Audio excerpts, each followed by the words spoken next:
Hello everyone, welcome back to my channel. I'm continuing with covering what happened on Saturday, and today we are covering Malta and their representative for Eurovision 2025.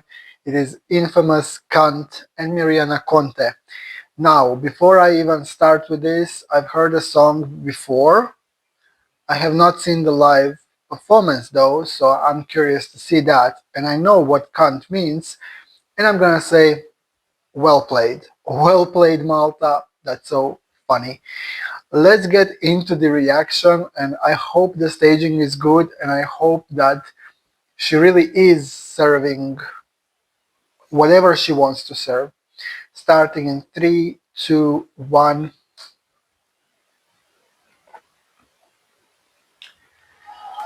Okay. Um, okay, I see we have something underneath, so I believe this is gonna go off.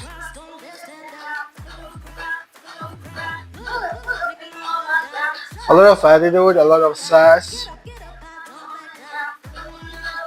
She's giving a lot of face. Okay, we have dancers in some kind of, what are those? It looks like aprons, but it's not an apron. Okay, this is a very catchy part. People will be into this. And now,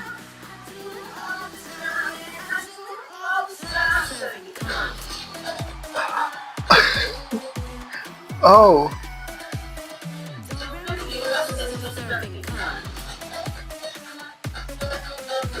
girl, sheesh.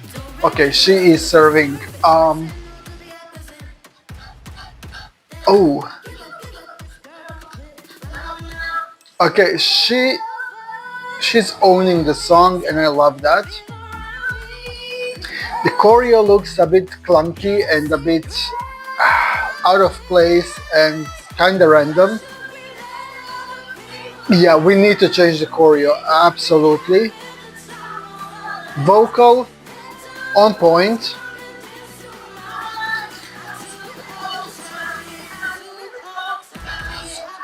Ah.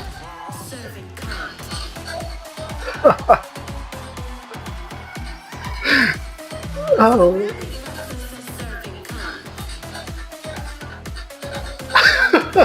Like she's trying her best. Oh.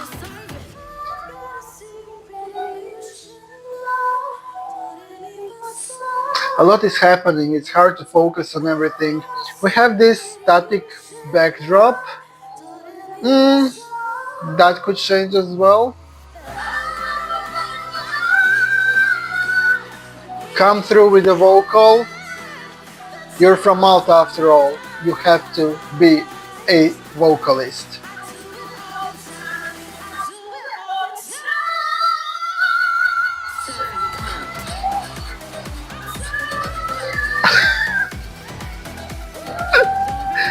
Ooh. Okay. If somebody was confused,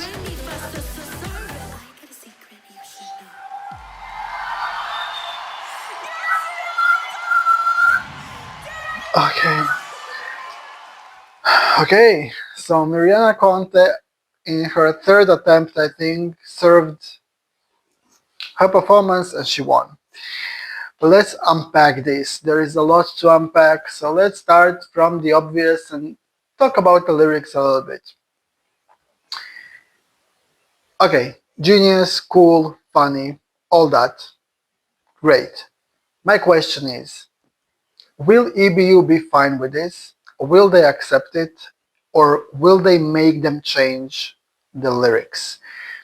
If that happens, then everything is kind of, you know, there is no point then, and the song is not gonna be what it's supposed to be.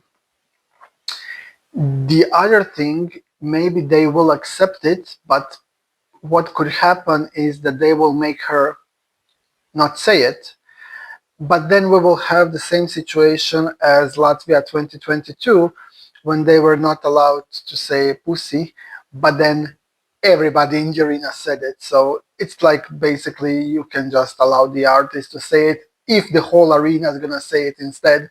What's the difference? So from that point of view, I think that won't do anything. And changing the lyrics or forcing her to change the lyrics will definitely hurt her and Malta's chances. Now, the song itself, you know what? I'm gonna be honest. If this wasn't ingenious like this, I wouldn't be super supportive of it just because I'm not into that kind of attitude songs. However, here this works. And one of my favorite parts of the whole thing is the drop, which is kind of silly. And I can see so many silly choreographies for that tune, yet we got this. We'll get to that choreography, but let's focus on the song first. So, um, I like that silly drop. I like the vocal moment that she has, and we have this build up which is quite poppy and quite predictable with the clapping, and it really is predictable. So, overall, it's not a song for me, but I enjoy it because it is what it is, and she's doing what she's doing, and I'm glad that Malta is well taking a risk with this one as well because if it gets misunderstood, can easily finish last because people will say, "What is this?" So we'll get to that later. Let's roll back to the performance. We need to change some things. First, let's talk about the outfit. The first outfit was kinda, I don't know, this green part kinda unnecessary, and the whole reveal is kinda unnecessary, especially because the reveal was not done well. So they were late with the cameras, and we could see her getting undressed in a way, and they didn't move camera fast enough, so they should definitely work on that.